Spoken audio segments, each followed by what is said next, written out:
প্রথমেই মনে হবে যেন কোনো সার্ভেয়ার জায়গার মাপ নিচ্ছে, যার জন্য সীমানা নির্ধারণ করতেছে। আসলে এটা তা নয়, এটি হচ্ছিল আপনারা জানেন যে সুবিধাবঞ্চিত শিশুদের জন্য করা সেই আমার প্রজেক্টে আমি এখন বাউন্ডারির কাজ শুরু করব।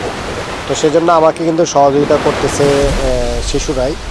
তাদের কথা হলো, আপনি একা একা কাজ করবেন কেন, এখন তো আমাদের লাঞ্চের টাইম দিছে, তো এই ফাঁকে নামাজের আগে দিয়ে আপনাকে 5-7 মিনিট আপনাকে আমরা সময় দেব।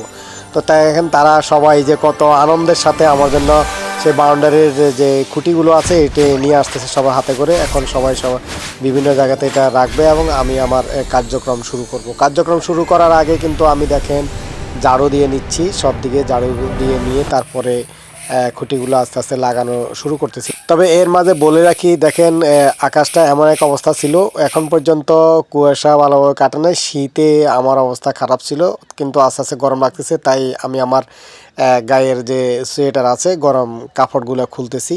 কাপড় খুলে তারপরে অন্যান্য কার্যক্রমগুলো আমি শুরু করব। তো যাই হোক, শীতের কাপড় গোছাপড় ছেড়ে এখন আমি কাজে পুরোদমে লেগে যাচ্ছি। তো আপনাদেরকে আসলে বলা হয়নি যে কাজের জন্য আমি কি কি এখানে নিয়ে এসেছিলাম।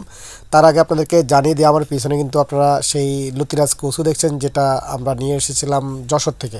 তো এখানে পানির সেচ দিতে না পারার কারণে 2 মাস হয়ে যাওয়ার পরও এখানে লতি দেখা যায়নি, যদিও কথায় আছে যে 3 মাস অর্থাৎ 90 দিনে লতি হারভেস্ট করা যায়। কিন্তু আমার বাড়িতে যে কচুগুলো লাগানো হয়েছিল সেগুলোতে অলরেডি কচুতে লতি চলে এসেছে।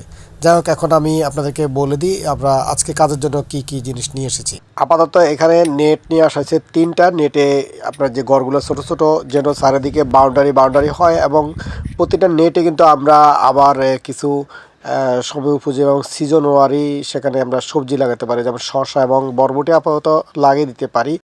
যাই হোক, নেটগুলো লাগানোর পর দেখলাম যে শুধুমাত্র 3 দিকে নেট হয়েছে, এবং এর ভিতরে কিন্তু আমরা অলরেডি কিছু চারা লাগিয়ে দিয়েছি, এতে বেগুন, টমেটো এবং শসার জন্য এখানে জায়গা করেছি। দেখেন এই যে এখন জায়গাগুলো যেভাবে অরক্ষিত আছে, এই অরক্ষিত অবস্থায় পরবর্তী যেটা ঘটেছে সেটা আপনাদেরকে জানাই। যেহেতু আমি যে নেটগুলো দিচ্ছি এটা অনেক আগে, কিন্তু আপনাদেরকে আগে আপডেট দিই নাই, এখন পরে আপডেট দিচ্ছি।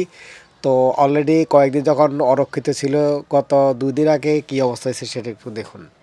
এখানে বেগুন এবং টমেটোর জন্য আলাদা আলাদা বেড করা হয়েছে, তো প্রতি 2 সারের জন্য একটা করে বেড, কিন্তু মাঝে কিন্তু অনেকটা ডাউন যে নালা ছিল, নালা দেখেন সমান হয়ে গেছে। তো এখানে একটু ঝামেলা অবশ্যই আছে, সেটা হচ্ছিল মোরগ মুরগি তো অবশ্যই আসবে, কিন্তু আমি কাজ এটাতে 1 সপ্তাহ গ্যাপ দিয়েছি, কারণ আমার যে নেটগুলো শর্ট আছে নেটগুলো আমি ব্যবস্থা করতে পারি না, এবং কচু খেতে পানি দেওয়ার জন্য আরও কিছু সরঞ্জামাদি আছে, সেগুলো না হওয়ার কারণে এই সমস্যাটা হয়েছে। তো দেখেন এই যে আলুর এখানেও কিন্তু সমান করে ফেলছে, আলুটাও কিন্তু নাই। আর মিষ্টি আলু অলরেডি নামতেছে। এখন 3টা কিন্তু ওই যে কেলনি বলে কেল বান্ধা হয়ে গেছে, দুঃখের বিষয় ছিল এই 3টা সমান হয়ে গেছে দেখেন। যাই হোক, পরবর্তীতে আমি এটা কাজ করে দিয়েছি। আর এদিকে হচ্ছিল ইতিমধ্যে যে গাছগুলো লাগানো হয়ে গেছে, সেখান থেকেও কিন্তু লবণাক্ত জায়গা থেকে কিছু নষ্ট হয়ে গেছে।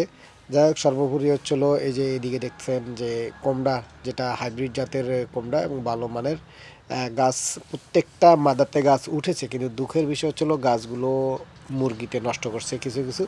যেগুলো খাল পাড়ে কিছু গাছ আছে, অর্থাৎ এটা লাগানো হয়েছিল যে বীজ, ওগুলা অলরেডি যেগুলো বেশি ছায়াযুক্ত জায়গা আছে সেটা এনে এখানে বসিয়ে দিয়েছি। তো আল্লাহ তাআলা যেন আমাদের এই কার্যক্রমকে কবুল করেন, যেহেতু আমাকে অলরেডি ইতিমধ্যে তাদের যে উম, আন্তরিক এবং মানসিক যে সাপোর্ট সেটি কিন্তু ইতিমধ্যে আমাদেরকে মনোবল সহ যেন তৈরি হয় সেটি করে যাচ্ছেন।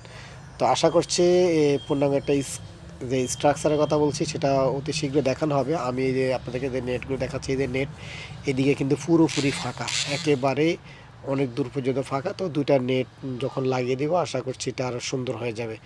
তো আসলে অনেকে বলেন যে সব কিছু তো দেখতেছি আপনি শুধু যে সুবিধাবঞ্চিত শিশুদের কথা বলেন, তো এটা কীভাবে সম্ভব? নিশ্চয়ই এখানে আপনার এটা হয়তো সুবিধাবঞ্চিত শিশুদের বলতেছেন না, এটা যে চিত্রটা এটা একটা মাদ্রাসায়, আর আমি যেগুলো করি নিজের অন্যান্য কাজের পাশাপাশি বাড়িতে একটু সময় দিই মাঝে মাঝে, সেটি কিন্তু আমার বাড়ির দরজায় আছে। দেখুন এই লুকিংয়ে অন্য সময় যখন অন্য কোনো বিষয় নিয়ে আপডেট দিব তখন আমি আমার বাড়ির দরজায় কী কী করতেছি পুরোপুরি আপনাদেরকে দেখাবো।